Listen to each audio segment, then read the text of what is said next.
Mateo capítulos 13 al 15.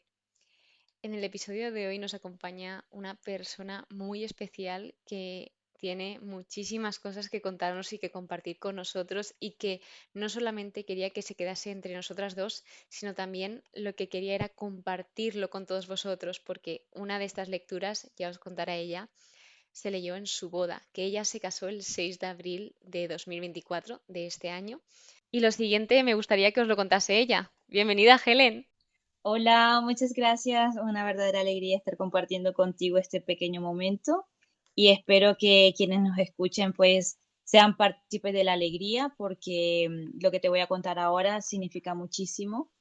Y bueno, primero me presento, yo soy Helen Gómez, tengo 31 años y como ya has dicho me casé este año, una relación que nosotros nos conocimos hace 10 años, entonces ha sido una bonita década de crecimiento, de muchos altibajos, voy a decirlo así, pero sobre todo de ayuda mutua. Y yo creo que ese es el sentido más esencial del matrimonio. Y por ello es que me encantan los versículos que estamos leyendo el día de hoy, porque cuando yo tenía más o menos unos 17 años y desde luego soñaba con casarme, siempre he sido muy católica, muy creyente y siempre confié muchísimo en la promesa de Dios de que Él tenía pensado un esposo para mí y que yo era una esposa para alguien que Dios había elegido.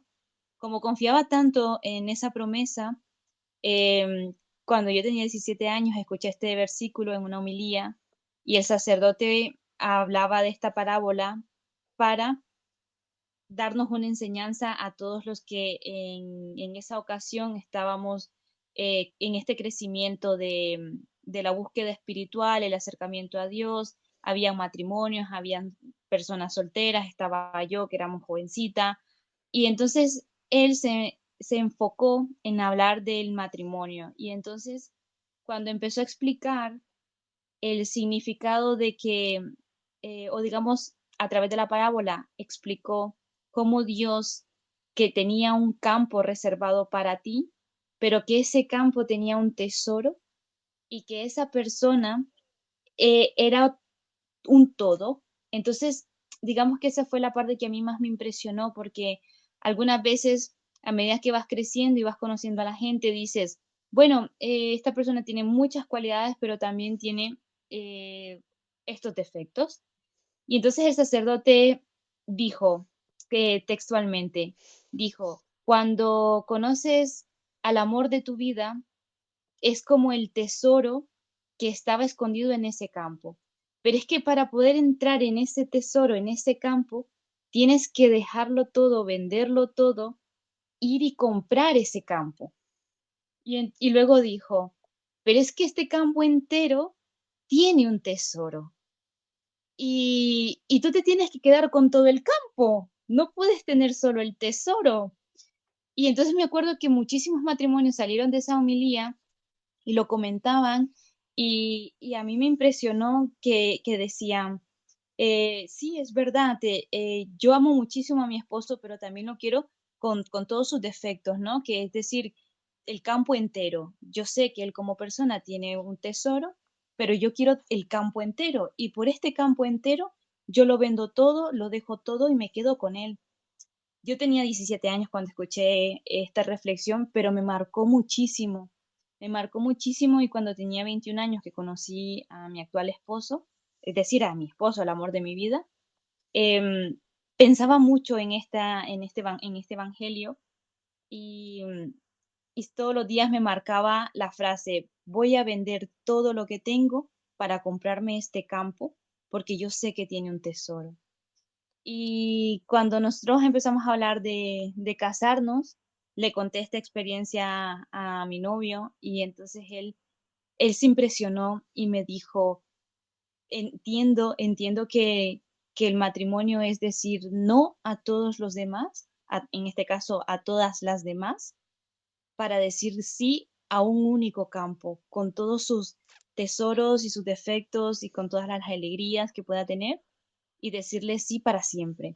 Y entonces, cuando tuvimos que elegir las lecturas de nuestra boda, desde luego me hacía muchísima ilusión que pudiéramos leer este Evangelio y para mí significa muchísimo. Sé que según la actividad o según el día que se celebra en la iglesia, pues el sacerdote va adaptando un poco la parábola. Y en aquel momento, pues fue enfocada a los matrimonios y para mí ha sido muy sabio porque me ayudó muchísimo a entender lo que es la verdadera belleza del matrimonio en el que esta persona tiene un tesoro pero también es un campo completo. Es un campo completo al que tú amas, quieres y lo quieres todo. Y además lo dejas todo por ese campo, por ese matrimonio. Así que me ha marcado muchísimo y eso es lo que te quería contar y compartir con ustedes, los que nos escuchan. Es una maravilla. De hecho, nunca lo había visto así, porque cuando en el estudio, por ejemplo, esta parábola, la del tesoro y de la perla, y la siguiente que es la parábola de la red, venían hablando de lo mucho que el rey refiriéndose a Dios, valoraba al pueblo de su reino, o sea, al pueblo de Dios. Entonces, primero, cuando la leí por mi parte, la entendí como cuando un hombre encuentra el reino de Dios o cuando descubre quién es Dios, de tanta alegría, él pues vende todo lo que tiene y apuesta por esa perla, o sea, cuando encuentra el tesoro, esa perla que es el Señor. Y luego también hablaba en el estudio bíblico que estoy mirándome que el tesoro era el pueblo de Jesús y Jesús es el que ve ese tesoro y se da completamente por ese tesoro que somos nosotros. Entonces es precioso ese enfoque también de los matrimonios, porque es que es totalmente cierto. Y eso hilado a las parábolas anteriores, que son muy famosas, como la del grano de mostaza, la de la cizaña, la de la levadura, que lo que hacen es presentan un contraste entre un comienzo insignificante, sobre todo estas dos últimas, y luego la grandeza de su desarrollo. Porque, por ejemplo, en el caso del grano de mostaza, es la más pequeña de cualquier semilla y luego, en cambio, crece de una forma increíble. Entonces, bueno, primero, de verdad, darte las gracias por estar aquí, por compartirnos tu testimonio y luego, pues eso, empezar con el capítulo 13 para introducirlo, que es donde Jesús empieza a decir varias parábolas, que las parábolas él habló muchísimas y el propósito que tenía era enseñar y acercarse más al pueblo, porque las parábolas que había tal vez hoy en día no se entiendan muy bien, porque hablan mucho más de campo, de labradores, de, pues por ejemplo, esto, el grano de mostaza, la levadura. Esto a día de hoy es un poco más complejo porque no solemos tener ya estos trabajos de campo, no suelen ser tan habituales, pero en esos tiempos Jesús se ponía como, por decirlo, al nivel de ellos.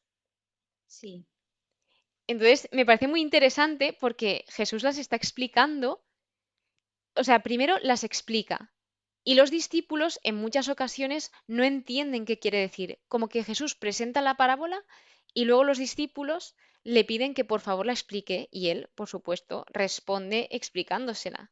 Sin embargo, él también cuenta el por qué él está hablando en parábolas, porque sus discípulos también le preguntan, ¿y por qué nos hablas en parábolas?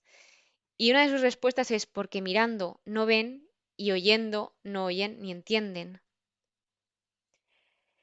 sí, Luego, también habla de que hay muchas personas que les gustaría y muchos profetas, muchos justos que desearon ver lo que ellos veían, pero no lo vieron, y oír lo que ellos oían, pero tampoco lo pudieron ver.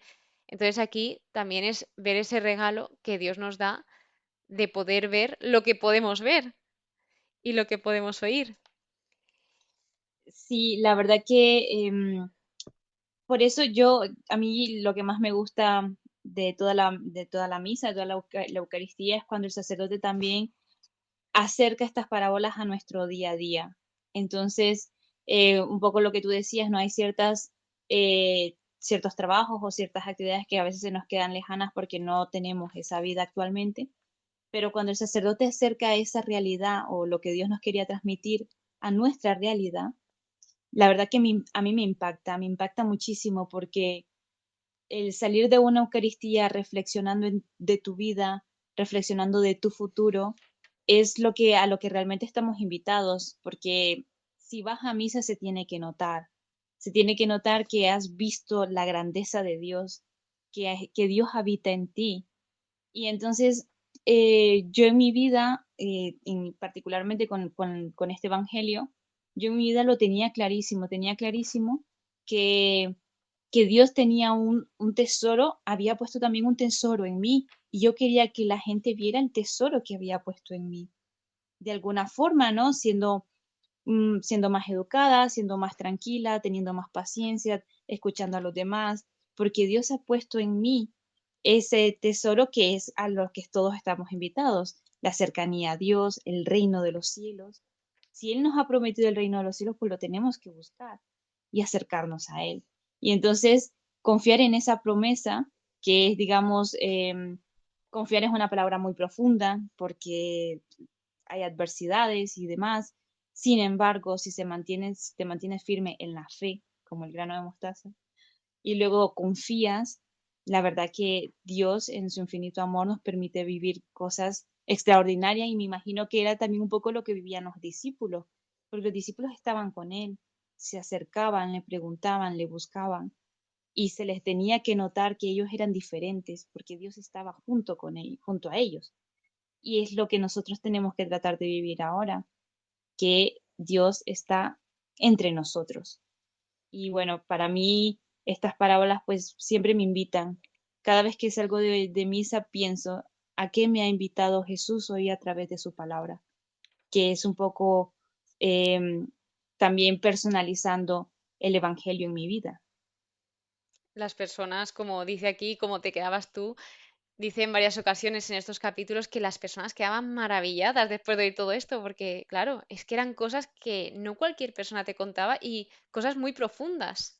Y de confiar también, como has dicho, esa gran palabra, confiar, que de hecho Jesús le preguntaba a los discípulos, ¿habéis entendido todo esto? Por si acaso alguna duda. Y ellos pues le respondían. Y luego tú Sí, has hablado de los discípulos y en el capítulo 14 primero se ve la importancia de la oración porque habla de Herodes y Jesús, también habla de Juan el Bautista, de su muerte, de lo que le sucedió por decir la verdad, por decirle a la esposa bueno, Herodes se contrajo matrimonio con la esposa de su hermano Felipe y se divorció de su anterior esposa por simplemente querer cautivar a la esposa de su hermano. Entonces Juan lo que le decía era que esto no era lícito y iba con la verdad por delante. Y luego lo que sucedió fue que la hija de esa actual esposa bailó ante él y él le hizo una promesa y la promesa era pues que le haría, que cumpliría lo que ella quisiese y su madre le dijo que matasen a Juan el Bautista. Entonces sucedió esto y lo que sucede aquí con los discípulos de Juan el Bautista es que recogen el cadáver, lo sepultan y fueron a informar a Jesús, que cuando Jesús se entera, se retira de allí en una barca aparte a un lugar solitario. Entonces, también esa importancia que tiene, primero, en algunos momentos, esa intimidad con el Señor, como Jesús lo hacía, y vemos cómo Jesús estaba en oración en los momentos importantes de su ministerio y también en ese silencio, destacar el silencio y sobre todo lo vemos orar por la noche y que la oración de Jesús, no nos dejemos que se observaba esa comunión que tenía con el Padre. Señala a todos, porque si Jesús, que es el mismo Dios, está orando, ¿cuánto más nosotros debemos orar? O sea, necesitamos esa oración. Y ahora es cuando entra lo que decía Helen, un episodio muy especial con los discípulos, que es la primera multiplicación de los panes. Helen, seguramente tú tienes, o sea, me gustaría que tú explicases lo que tú sabes de los panes y los peces de esta multiplicación. la verdad que es lógico que me maravilla cada vez que yo escucho cómo Jesús en su infinito amor nos permitía en principio ver estos milagros, darnos la oportunidad de creer, de confiar. Pero en el día de hoy, o digamos, lo más importante de la palabra es que la palabra de Dios es actual y actúa todos los días. No es actual del año pasado, sino actual de este momento, en ese instante. Y cada vez que yo pienso en la multiplicación de los panes y de los peces, me trae a mí, eh, sobre todo, el tener la confianza en que si tú crees, si tú realmente tienes esa comunicación, esa oración con Dios, verás la multiplicación. Verás la multiplicación, por ejemplo, y yo siempre pienso que se multiplique mi fe, que se multiplique mi confianza, pero que también se multiplique mi paciencia, porque en este caminar lo más difícil de tener, considero yo, es la paciencia, porque a veces estamos en grupos y tú quieres contarles y decirles, hay un Dios muy grande y maravilloso que ha hecho obras grandes en mí, pero el mundo pues no te escucha como tú quisieras. Sin embargo, Dios está actuando allí y a veces yo me he topado en la vida con circunstancias en la que la mejor actitud que pude haber tomado en ese momento fue ser paciente. Y entonces luego pienso, pues Dios multiplica en mí este pan que es la paciencia para que yo de alguna manera pueda, como les decía anteriormente, verme diferente, verme de que Dios está actuando en mí. Entonces, em, también en diferentes Eucaristías, cuando se habla de la multiplicación de los panes y de los peces, se habla del milagro público, de que Dios es Dios, pero también hace milagros internos dentro de nosotros, pero también milagros públicos. Y cuando ves a la gente dedicando su tiempo para escuchar, dedicando su tiempo para ayudar, dedicando su tiempo para visitar a los enfermos, eso es una multiplicación para mí del amor de Dios que se muestra a través de cada uno de nosotros que somos sus instrumentos. Entonces, cada acto que se hace con amor y que se hace pensando en la grandeza de Dios y en su misericordia, creo que formamos parte de ese milagro de la multiplicación, que es Dios mismo. O sea, para mí es a lo que me llama hoy. Desde luego tiene todo esto un contexto histórico, tiene todo esto un contexto teológico, pero para mí me llama a eso, a ser yo parte de este milagro. Entonces, Wow. son mis reflexiones, son mis momentos. Y cuando hablabas un poco de la oración, a veces siempre, a veces trato de pensar de que la mejor forma de acercarme a Dios es la oración, pero no solamente la oración de tener un momento de disciplina para orar, que también es muy bueno y muy recomendado, pero sino que traer a Dios en cada momento, a la comida, a la salida con las amigas, que todo te vaya bien en el trabajo, traer a Dios en cada momento, una oración constante, una oración de comunicación y, y la verdad que eso también ayuda mucho en este caminar. También he de reconocer de que ese es un camino duro, es un camino fuerte porque no es sencillo encontrar ese nivel de oración y yo en ese sentido admiro mucho y quisiera mencionar el libro de Santa Teresita de Ávila, Obra y Vida, cuando ella habla de los niveles de la oración. Yo me impresioné muchísimo, de hecho ha sido lo que más me ha impactado del libro porque yo quisiera tener un nivel de oración mucho más alto y para ello pues hay que estar en comunicación con Dios, estar constantemente hablando. Y ahora que lo has mencionado así, que Jesús o le oraba al Padre, pues ese nivel de profundidad, desde luego soy un ser humano, no lo tengo, pero lo anhelo. Y yo creo que ese ya es un paso, considero, desde mi fe, desde mi confianza, ya es un paso querer anhelar ese grado o esa profundidad de la oración. Entonces, la verdad que muchas gracias por este pequeño espacio.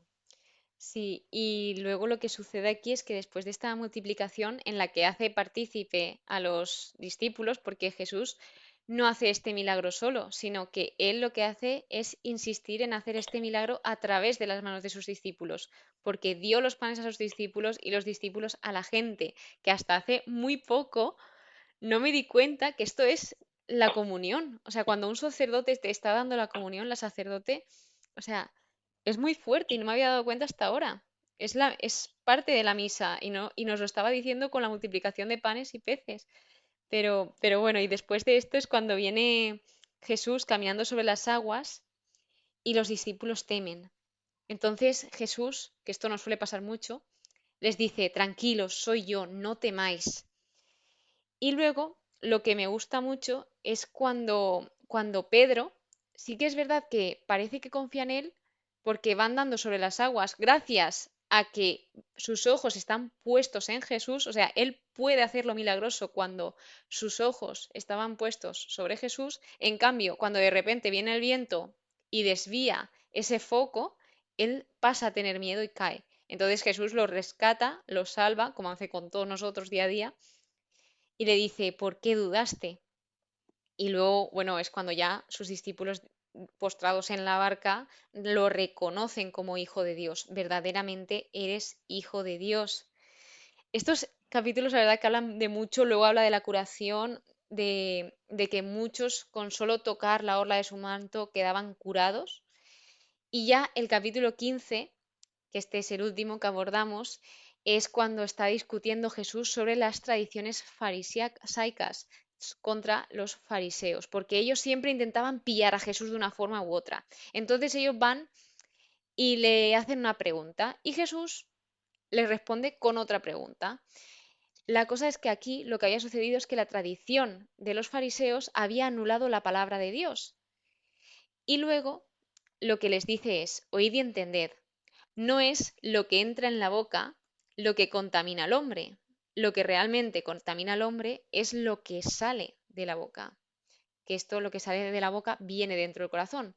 Luego lo clarifica en el versículo 19 y dice, porque del corazón salen las intenciones malas, asesinatos, adulterios, fornicaciones, robos, falsos testimonios, injurias.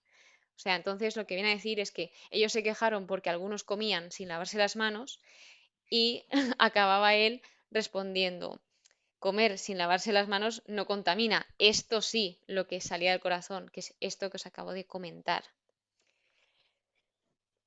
Pues ahora que lo leemos así con esta secuencia, porque pues, o al menos yo suelo quedarme con un poco con la estructura del Evangelio, leer luego el Salmo y demás, su estructura, pero cuando lo leemos así recorrido, eh, encontré una secuencia. Primero, tienes que confiar en Dios y le ves, pero dudas, ¿no?